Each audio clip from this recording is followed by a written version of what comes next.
Hey, today was pretty good.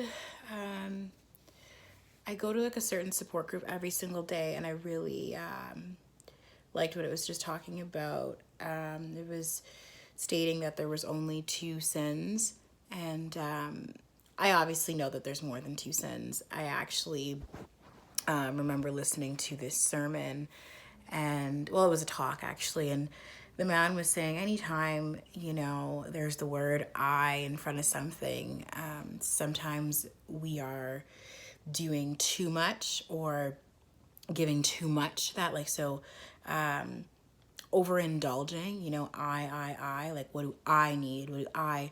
And the reflection today was just talking about blocking or interfering with somebody else's blessing and also interfering with your own blessing. And I didn't share about it in the support group that I was at, but it made me just think about the talk, the sermon, which was saying just all of that. And I think, like, you know, you or not you, I am a fool to honestly think that whatever I'm doing is going to block or interfere with someone else's blessing, because if it's your blessing, it's meant for you. However, you need to step outside of yourself, or I need to step outside of myself in order to achieve that blessing. Sometimes when I want something, it's not always just easily or readily presented to me. Sometimes there's going to be many blocks and hurdles that are put in my front. And then all of a sudden, all the way at the end here is my, I guess, my blessing or prayer that I actually want. And it's like I have to sometimes jump, skip, hop to do this. And through that journey, I feel like I'll be more determined, or more resilient. Or I might just be like, okay, whatever that is that I actually thought I wanted is too far out of my reach. I'm not going to try for it. So maybe that's not meant for me. And like, I guess my things that or my blessings, the things that I want, the things I pray for, it changes all the time. Like, I might think, I want a specific thing right now, but I'm not actually ready to chase it, or I don't have the determination to get it. It doesn't mean that maybe in a year from now or 2 years from now that I can't change my mind and say, okay, I want that to be my blessing again, or I want that kind of prayer, or I want this specific thing. I also feel like I I definitely have my own personal agenda of what I want to achieve in my life, and I know that I've also been around a lot of people in my very young life, and I felt like, I was definitely being influenced sometimes to either, go this way or go that way, and I might have allowed that to interfere with my blessing.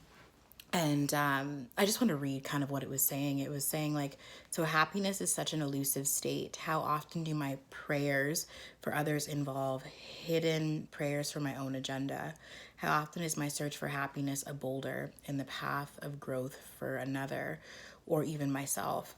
Seeking growth through humility and acceptance brings things that appear to be anything but good, wholesome, and vital. Yet in looking back, I can see that pain, struggles, and setbacks have all contributed eventually to serenity through growth in the program. I ask my higher power to help me not cause another's lack of growth today or my own.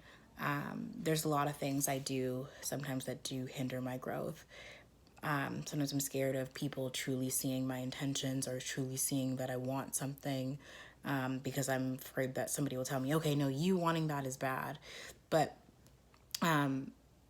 what also came to my mind too was like the word win, like, because going back to what I was saying in the beginning, just like whenever there's an I in front of a word, sometimes you got to really think about that. There's nothing wrong with wanting to win in life and wanting specific things, as long as I'm putting in the action and the effort to go and get those things, and I'm not blocking my blessings or intentionally trying to go block or hinder someone else's.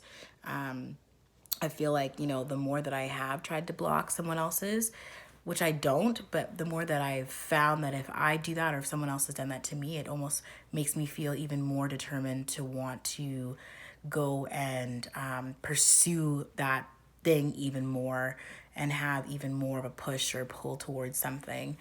I also just really felt like sometimes other people have blocked my blessings, whether it was intentionally or not, or have tried to, again, like I said, influence me in a certain way, or maybe manipulate the situation so that I don't go for this specific thing. Or it's like, if I've ever been into a guy or something, and I've had a friend try to deter me and be like, oh no, you shouldn't, or oh, they're this or that. And it's like, okay, I'm obviously going to take the advice and the opinion of a friend because they care about me, but truly that person had their own hidden motives and agendas.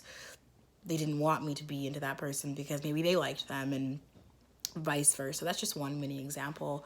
Yeah, I've been going to my supportive groups like every single day and just allowing myself to really relish in what's being shared. And after that support group, I went and for coffee at A&W with some people, and I just started talking to a friend about how, and I'm realizing this now, like sometimes I don't actually breathe, like when I'm talking to people, like I'll just be staring at them, and I feel like I'm just like frozen or like numb. And I had a conversation with this girl just about how, I'm really scared to allow people sometimes to see my genuine reactions, or be like, that girl's weird, or why are you looking at that like that, or what are you looking at? Like, I'm very terrified of sharing my real feelings and my real facial expression sometimes. And she said to me about how, she used to like wake up and like, get ready, almost like putting on her like her face, her I'm doing okay face, and truly like on the inside. And I related this to where it's like you don't even feel anything inside. I'm one of those people who, on the outside I might look like I'm super happy sometimes, but on the inside I'm wanting to cry, or on the inside I'm feeling nothing. And just I was explaining to her how like I want to let that mask down and genuinely share my real feelings, because she told me, I'll struggle with burnout, or she struggled with burnout when she would just always, her reactions and stuff were not genuine. And she's like, she was falling asleep at work and all these things. And I'm thinking to myself, like, I'm not exactly there yet, but I don't want to get there.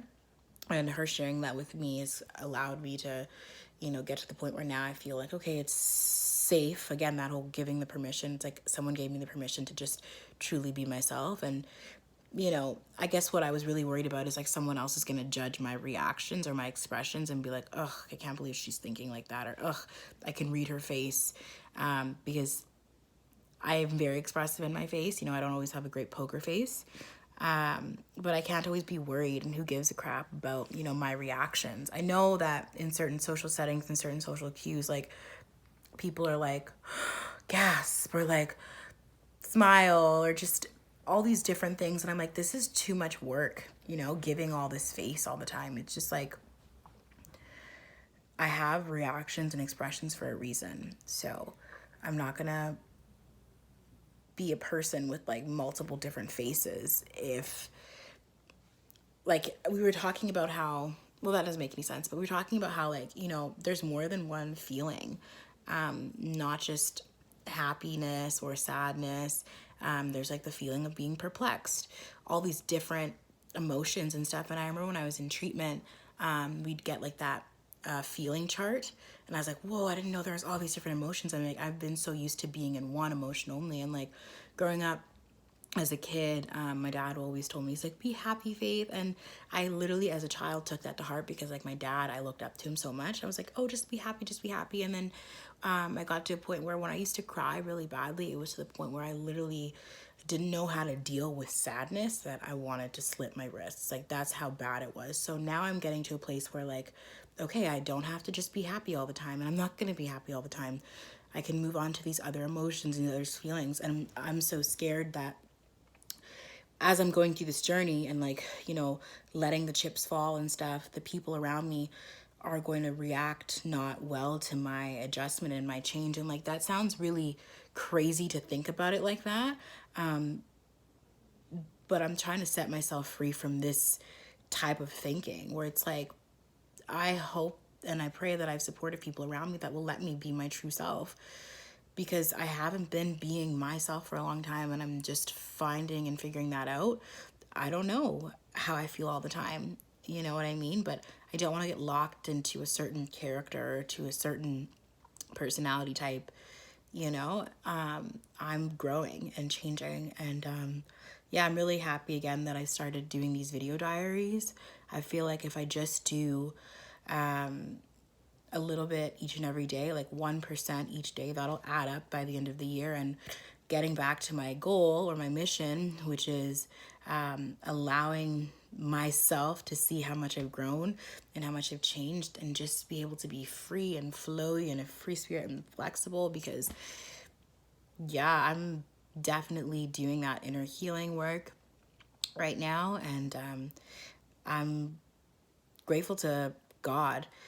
I have been going to church. I go to the Kingdom Hall, and yeah, I also just am a free spirit, and I'm grateful to recovery and sobriety, and I'm hopeful that I can get where I need to be.